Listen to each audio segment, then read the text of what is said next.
Já de volta com o TV Manaus desta terça-feira e como hoje é terça-feira, já o professor Luiz André chega aqui para mais um Saber em Debate. Mas antes disso, o Videlan Araújo fez uma reportagem muito importante sobre as leis de cota, né, meu querido Max Mídia? Vamos ver os detalhes então com o nosso querido Videlan Araújo. Em vigor há aproximadamente 28 anos, a lei de cotas para deficientes no Brasil continua tendo números que ainda deixam muitos à mercê de situações de incerteza. Nós estamos na sede da associação, na verdade no núcleo que é responsável justamente para o contato social com pessoas para o mercado de trabalho, que inclusive encontram dificuldades das empresas, da ADEFAL, para poder explicar esta situação de uma maneira mais clara, de uma maneira em que ainda pairam algumas dúvidas para a sociedade e principalmente para os empresários. Lembrando que a lei completou 28 anos. E ainda há uma certa resistência. Nós estamos aqui para conversar com a Thelma Albino, que é coordenadora de inclusão no mercado de trabalho da ADEFAL, que vai nos explicar a lei de deficientes, que acaba sendo uma cota para 100 funcionários em cada empresa, tem 2 a 5% de pessoas inseridas no mercado de trabalho, ainda está um pouco aquém daquilo que se espera. Bom dia. Com certeza está bem aquém. A lei de cotas, como você mesmo falou, completa 28 anos, né? 8.213/91. E qual era o propósito da lei de cota? Fazer com que as pessoas com deficiência elas fossem incluídas através do trabalho dentro da sociedade. Então, usando essa ferramenta de inclusão. Só que a gente, enquanto instituição, que a ADEFAL trabalha há muitos anos, ela é pioneira nessa questão da inclusão da pessoa com deficiência na sociedade. Enquanto experiência, no mercado de trabalho, a gente sente essas dificuldades, porque a lei existe e a maioria das empresas elas a contratam mais por conta da força da lei, Caso elas não contratem, há uma multa de 228 mil em diante, Então, como você mesmo falou, existe uma estatística, um percentual. A empresa que tem mais de 100 funcionários, entre 100 a 1.000 funcionários, elas estão dentro desse percentual. Então, de 100 a 200 é 2%, de 201 a 500 é 3%, de 501 a 1.000 é 4%, e de 1.000 em diante é 5%. Então, a lei é uma lei orgânica da assistência social e ela é uma ferramenta de inclusão. Só que a gente, enquanto pessoa com deficiência, eu digo que porque também eu sou pessoa com deficiência, a gente não quer que as empresas elas fiquem só presas à questão da lei, que elas façam valer a questão da responsabilidade social. Por quê? Porque uma empresa que contrata pessoa com deficiência, ela vai mostrar para a sociedade o quanto ela tem também essa contribuição em termos de quê? De inclusão, em termos da diminuição do preconceito, e outras coisas que a pessoa com deficiência, ela, no dia a dia, ela enfrenta em termos de obstáculo. Algumas famílias preferem que a pessoa com deficiência ela tenha o BPC, o benefício, do que elas irem para o mercado de trabalho. Só que está tendo uma quebra de paradigma nesse sentido, porque quando a própria família vê a pessoa incluída na sociedade, se sentindo bem, se sentindo produtiva, se sentindo alguém, aí o que acontece? A própria família também apoia. Enquanto instituição, a gente está fazendo a nossa parte. Com certeza, é importante que todos façam, a devida parte, a devida responsabilidade, e essa lei já quase com 30 anos ajudando muita gente. Olha, hoje é terça-feira, eu já tinha feito a chamada no bloco anterior, o professor Luiz André já está aqui e hoje vai falar da Constituição Federal, que já passa dos 30 anos, como aplicá-la na redação, extremamente importante, hein? Belíssima ideia, professor. Mais uma, Tudo bem? Bom dia. Muito bom dia, bom dia. Exatamente. Há um questionamento muito grande por parte dos alunos, dos telespectadores, a respeito de como encaixar determinadas situações no texto, Porque isso já seria uma espécie de levar o texto, já parte do texto pronto, não é isso? E nada melhor do que colocar a nossa Constituição, Coitada, tão desprezada, tão denegrida, digamos assim, nos últimos anos. A ideia de colocar a Constituição é exatamente para que a gente possa trazer uma espécie de visão universalista, de argumento de autoridade para qualquer tipo de texto. Aqui brincando nos bastidores, nós brincávamos exatamente sobre isso, nós colocávamos exatamente sobre isso. A Constituição ela tem partes, a exemplo do artigo 1º, do artigo 3º, do artigo 6º, que fala dos direitos sociais, que cabem em qualquer tema, né? Rigorosamente qualquer tema. Vou dar aqui um exemplo bem legal. Pega o artigo 3º da Constituição Federal, que fala sobre os objetivos da República Federativa do Brasil. Dentre os seus incisos, tem um que é o primeiro inciso, que determina a construção de uma sociedade livre, justa e solidária. Pense num tema qualquer, de Enem, um tema que fale sobre a questão da desigualdade social, um tema que fale sobre a questão do trabalho infantil, do meio ambiente, qualquer situação encaixa essa proposta, não encaixa essa proposta? Então fica fácil, então, a gente pensar em colocar tais argumentos dentro de um texto. Tendo este exemplo, professor, eu fico com uma certeza, né? O estudante não pode, de jeito nenhum, deixar de lado a Constituição. É leitura obrigatória, né? Entendimento. Né? Na verdade, eu estou lembrado, Mauro, da primeira vez que pisei aqui, quando um questionamento seu, você falou como fazer para que esse aluno de hoje ele tenha uma preparação. Eu digo, a leitura é fundamental, mas lembra que todo o processo escolar, seja ele para o Enem especificamente, para os vestibulares, né, que pegam pessoas aí oriundas de ensino médio, como também para concursos, nós passamos por etapas de vida, no qual todo o parâmetro curricular estabelecido pela Lei de Diretrizes e Bases traz componentes os mais variados, como argumentos jurídicos, argumentos sociológicos, filosóficos. Então ninguém pode reclamar que você não pode colocar, mas não é verdade? No tocante à questão constitucional, nós estudamos isso em disciplinas como Sociologia e História. Quer dizer, na prática, isso é colocado para o aluno desde cedo, pelo menos no ensino médio. Então, saber utilizar esses textos, utilizar essas partes jurídicas dentro da Constituição, de fato, trazer esse argumento de autoridade e reforçar aquela sua análise dentro dos argumentos que foram escolhidos. Eu citei o artigo 3º, podemos citar o artigo 1º, que fala nos fundamentos da Constituição e fala em princípios de cidadania, de dignidade da pessoa humana. Ainda ontem, o presidente da OAB, Felipe Santa Cruz, falaram sobre isso, né, a respeito dessa polêmica aí com o nosso presidente. Nós temos o artigo 225 da Constituição. Eu sempre brinco com os meninos, no dia que cair um tema relacionado à questão ambiental, à questão do consumo, eu rezo para que o artigo 225 não caia no texto motivador. Porque o artigo 225 da Constituição ele é muito completo, né? Ele fala que o Estado e a coletividade têm responsabilidade sobre o meio ambiente, que essa natureza é dúplice, porque essa responsabilidade não é só para as atuais gerações, também para as futuras gerações. Quer dizer, pegar partes do texto constitucional, aí, principalmente os primeiros artigos e os últimos que retratam especificamente as questões de preocupação com a mulher, preocupação com o índio, preocupação com o meio ambiente, isso é fundamental, mas absolutamente fundamental.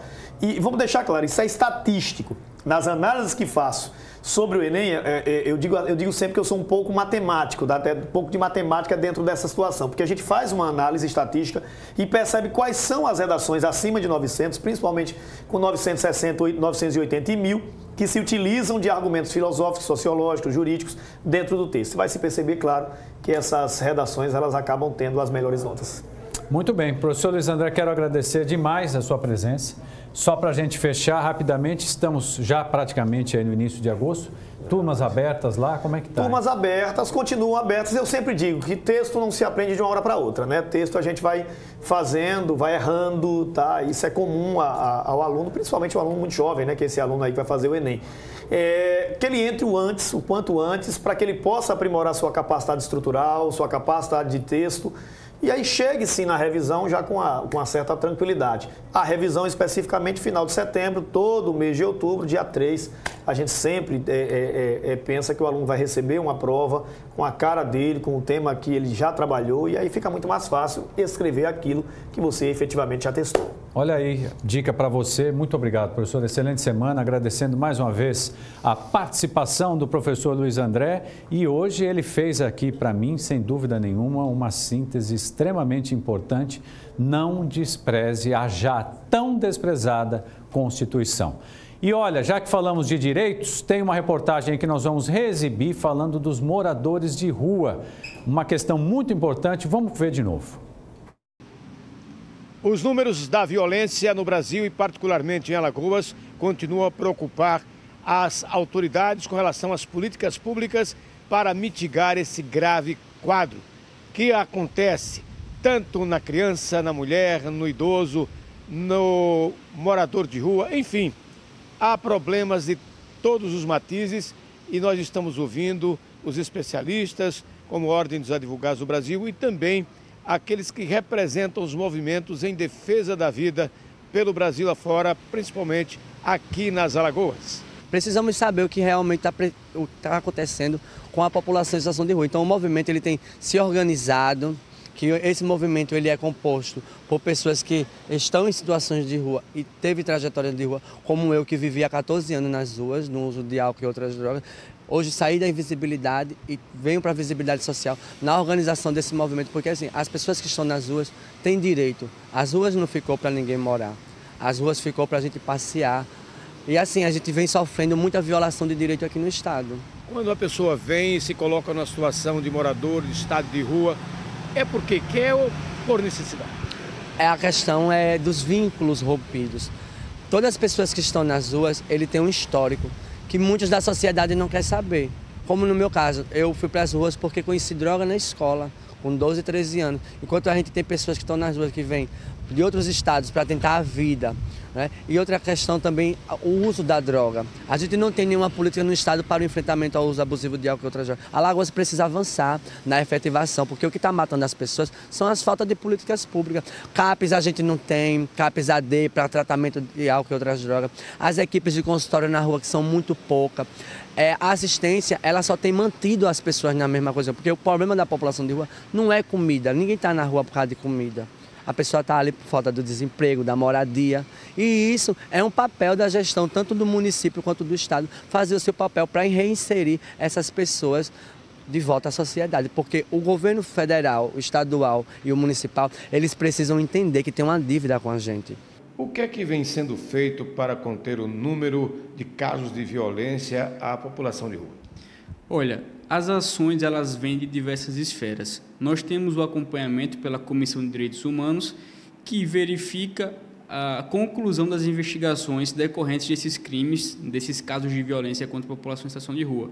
Mas outra forma também de monitorar a proteção e a promoção dos direitos dessas pessoas é justamente acompanhar as políticas públicas, porque as políticas constituem uma ferramenta apta a prevenir que ocorram novos casos de violência. Tem como se pensar uma forma de evitar o crescimento dessa população de rua? Não necessariamente de evitar o crescimento, mas sim de fazer um encaminhamento das pessoas que se encontram em população de rua, porque a lei, na verdade o decreto que trata das pessoas em situação de rua, ele traz várias definições. Então, pessoa em situação de rua não é apenas aquela que vive na rua, que dorme na rua, são aquelas que também se encontram com vínculos familiares fragilizados. Então, é possível você fazer uma reinserção dessas pessoas no âmbito familiar e profissional. Então, eu acredito que o fomento da educação e do trabalho é uma maneira de evitar que a população em situação de rua cresça e que aquelas que já se encontram nesse tipo de contexto acabem retornando ao mercado e à educação. Tá aí, mais uma vez obrigado ao nosso querido Fernando Palmeira. E agora chegou a hora dele, Alexandre Lino. Ontem o CSA ficou no empate. Lino, muito bom dia. Bom e dia, aí? Mauro. Grêmio C. Grêmio C. 0-0. Grêmio ainda com Everton Cebolinha entrando ali para compor, né? Mas... Já foi o CSA? Eu sou pessimista. Sou pessimista porque o cenário do CSA não é dos melhores. O CSA não consegue produzir. Nos números que o CSA tem hoje, são números decepcionantes. Nem o mais pessimista dos azulinos acreditaria que o CSA chegaria em 12 rodadas com apenas 3 gols. Eu vou repetir, são 12 rodadas e 3 gols. O jogo ontem foi um joguinho feio. O Grêmio veio para arrancar um empate e tentar algo mais. Saiu satisfeito num jogo feio. Sim. O Grêmio mandou para cá, muito bem você falou, o time C. E aí a gente pode dizer, Mauro, com essa bolinha que está jogando, o CSA, ó, já foi. Entre a própria torcida a gente sente, né, um desânimo, né? Ontem, o Grêmio é um dos grandes clubes de futebol brasileiro e ontem a torcida foi, mas não a mesma torcida, no mesmo empenho, na mesma garra de jogos anteriores. Vamos ser sinceros. E Detalhe, esse horário de 8 horas da noite é um horário ótimo, mesmo que numa segunda-feira. Tinha público, só que todo mundo esperava. A torcida do Azulão é uma torcida apaixonada. Sim. É uma torcida grande, mas está desanimada com esse futebol que o CSA está colocando em campo. Está decepcionado. CSA agora vai pegar o Grêmio, vai pegar o Vasco, depois de pegar o Grêmio, vai pegar o Vasco em São Januário no próximo domingo. Vamos ver se durante essa semana alguma mudança pode ser produzida ali e o CSA consiga algo melhor.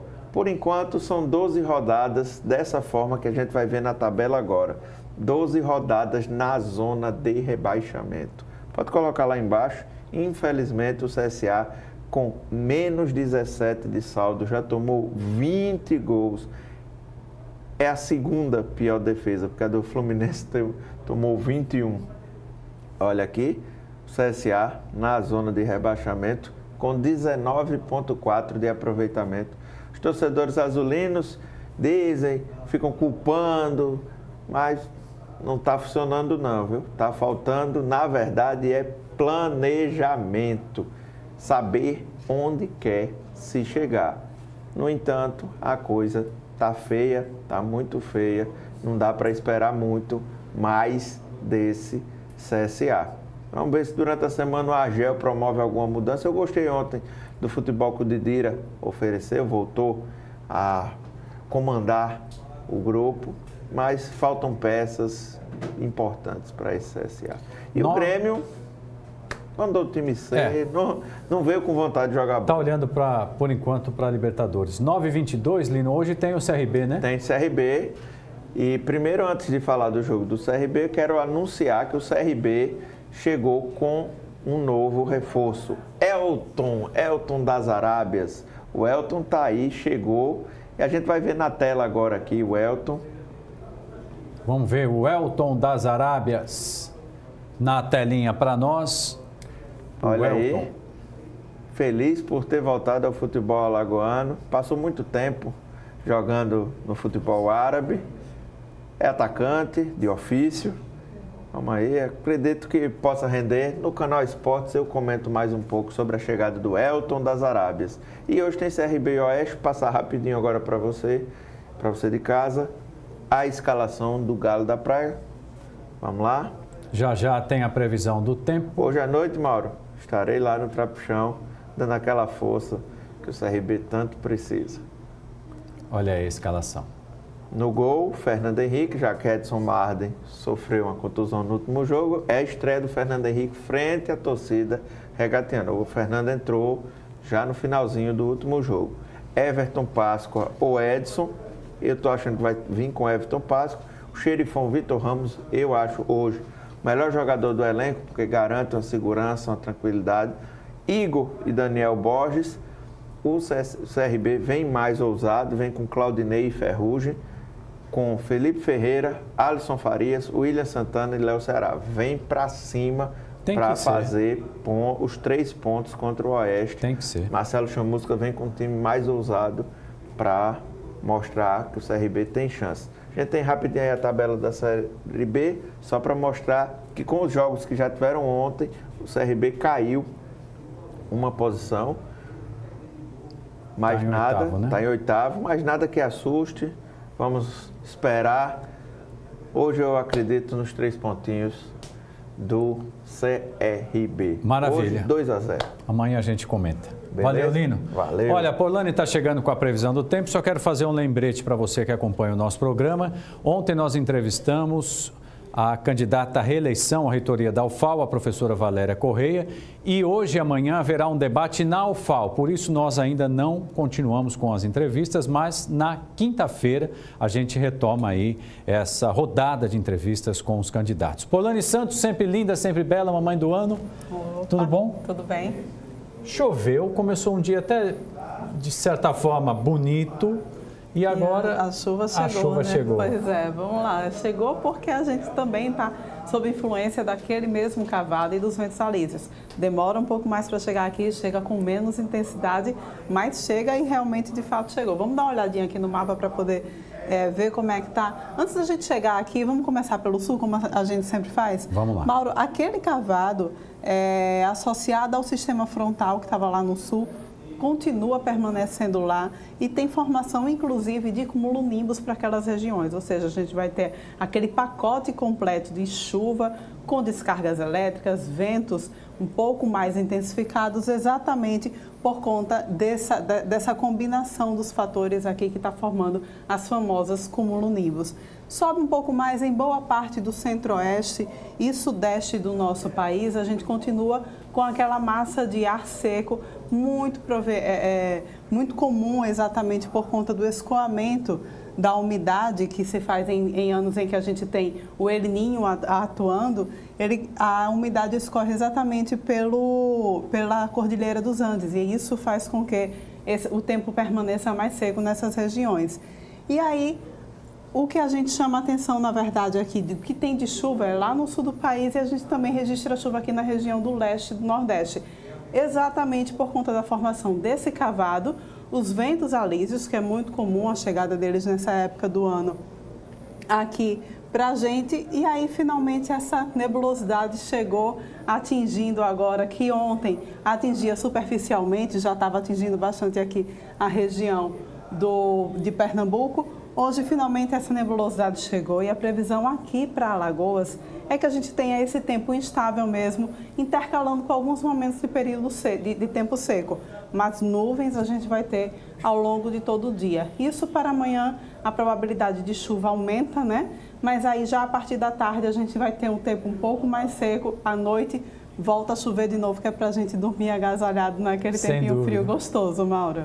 Que maravilha. Polani, olha, enquanto você estava falando, a gente tem a imagem ali nas tuas costas, como escureceu e a chuva apertou aqui na parte baixa da nossa capital. Vai ficar dessa forma. O que é que acontece, Mauro? A gente percebe que a nossa quadra chuvosa, que sempre começa em abril, na verdade, ela atrasou um pouco mais, as chuvas atrasaram um pouco mais para chegar. E a possibilidade é que as chuvas também atrasem um pouco mais, elas se prolonguem um pouco mais. A nossa quadra chuvosa já acaba agora em agosto e ela deve se estender um pouco mais exatamente por conta do atraso também. Muito bem. Vamos embora? Bom pra gente, né? Bom pra gente. Chuvinha um pouco mais é sempre bem-vinda e faz tão bem. Pois faz tão bem, com certeza. Ainda mais para a mamãe do ano dormir bem. A gente vai estar colhendo tudo verdinho. Obrigado pela companhia. Amanhã, a partir das 8h30, estaremos de volta para mais uma edição do TV Mania News. Amanhã já é o último dia de julho, Polani. Caramba! Chegando agosto, meu mês. É o seu mês. Eu adoro o mês de agosto. Eu também, eu não sei qual é o problema das pessoas. Um beijo para vocês, até amanhã. Um beijo bem grande, até amanhã. Eu fico agora com um programa bem assim. Em homenagem ao Lino. Só minhas letrinhas. Até amanhã.